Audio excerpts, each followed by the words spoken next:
Hello, welcome to my channel, Basic Understanding of Anger. Today we're going to talk about boundaries. This topic is very tricky because not a lot of people understand what they are. And without clear understanding of boundaries, you get yourself in trouble or other people get themselves in trouble when they overstep their boundaries with you. So I have this little drawing here with the little stick man, just to give you an idea, an imaginary circle around yourself to begin with the boundaries.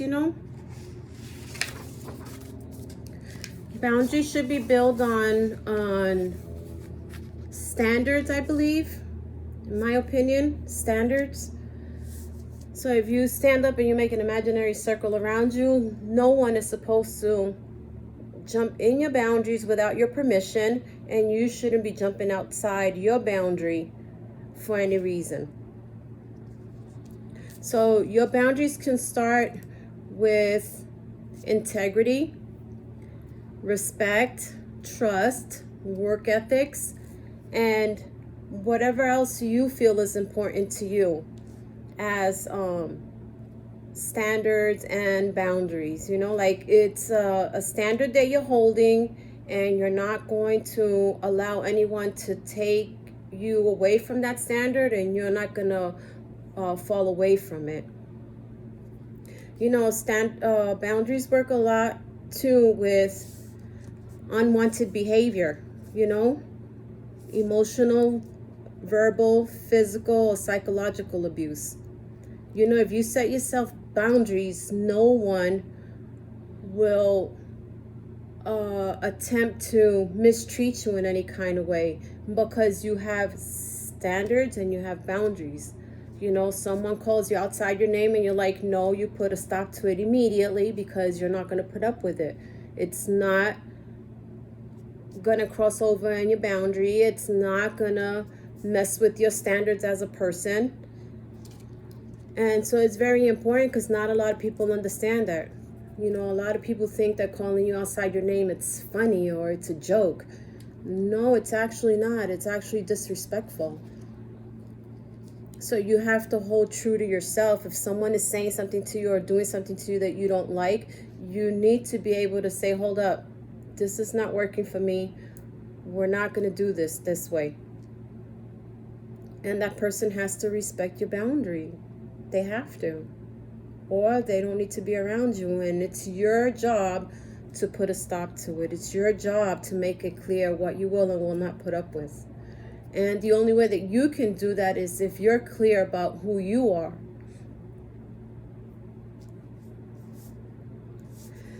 Boundaries too, they work the other way around. Just like you don't want anyone jumping into your boundaries and being disrespectful and opinionated and overbearing or so-called taking care of you, you don't want to do that either to anybody else around you. It's a two-way thing. If you start operating outside yourself, because this is what happens when you overstep your boundaries, you're operating outside yourself. You're operating outside who you are and what you believe. And the only reason that we do this is because we have some kind of hidden feelings. And I always talk about feelings because feelings dictate our behavior. So let's say that you have a family member, right? And they're doing something, and you want to jump in there and you want to help them, and you want, because you could do it better, or let me fix it. You don't know what you're doing. You got to figure out why. What are you feeling that gives you the right to correct someone else? What are you feeling? It doesn't have anything to do what that person is doing, because if you were emotionally solid, you could care less what that person's doing and how they're doing it. It wouldn't affect you in any kind of way. And so this is, no matter what you do in life, I always go back to emotions, because emotions dictate your behavior. And so if someone is doing something that you feel you can do better, you got to figure out why. What's wrong with the way that they're doing it? Leave them alone. Let them figure it out on their own. Unless they turn around and ask you a direct question. Hey, how do you do this? If they're not asking you a direct question how to do it, leave them alone. The same with yourself. If you're doing something and someone jumps in and tries to take that job away from you because they think they can do it better, you can tell them, hold up. I didn't ask you for help. I'm okay. Let me figure it out. Be as diplomatic as you possibly can, so that you're holding yourself with respect. You're staying within your boundary, respecting yourself, honoring your standards. Everything that you do has to do for self, how you feel about yourself, because that other person may not understand. And so being diplomatic is so very important. I'm not the best diplomatic person in the world. I'm really not, because sometimes I'm like, ugh, and then I regret it. So if you have diplomatic skills, good for you. Hold on to them, because with all this emotional stuff, you need to understand, and you need to be able to express yourself properly.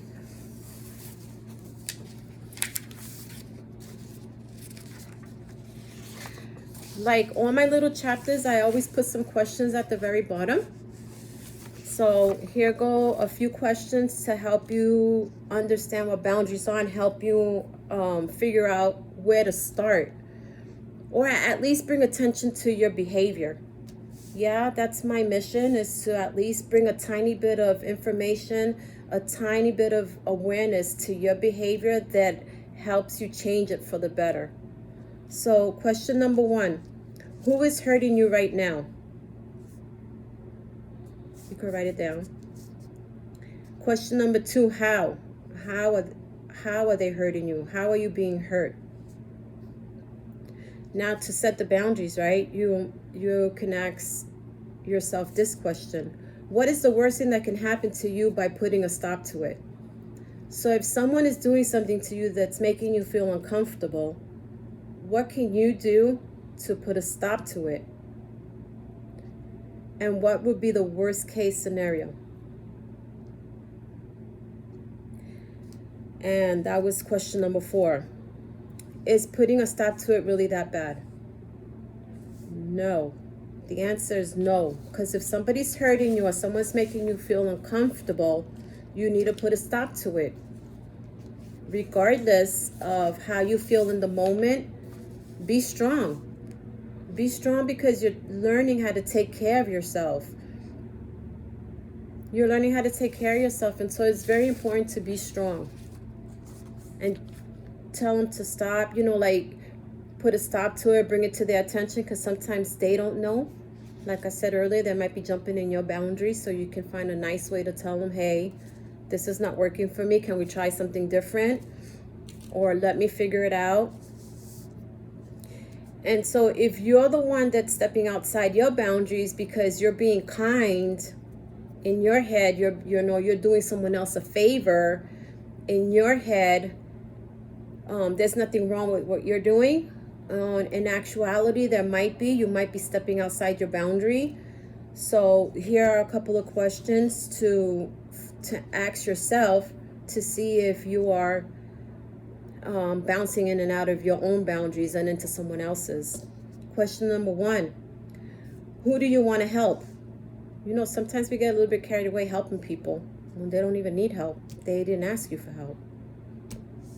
Question number 2, why? Why are you helping them?